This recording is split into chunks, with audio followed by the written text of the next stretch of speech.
জিলিকিব দাপোন সমাজৰে জীৱনী লিখি নতুন সময়ৰে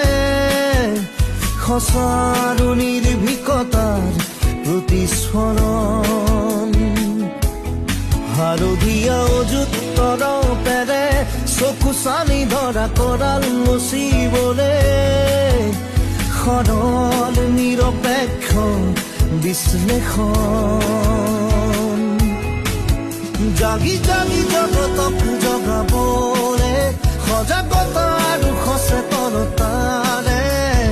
দৃষ্টিপাতৰ আবাহলিতান শুনো আৰু কৰ দিশে সত্য সুন্দৰৰ প্ৰতিশ্ৰুতিয়েই আৰাধনা সুস্থ সংবাদৰ ফলশ্ৰুতি হ'ব সভ্যতা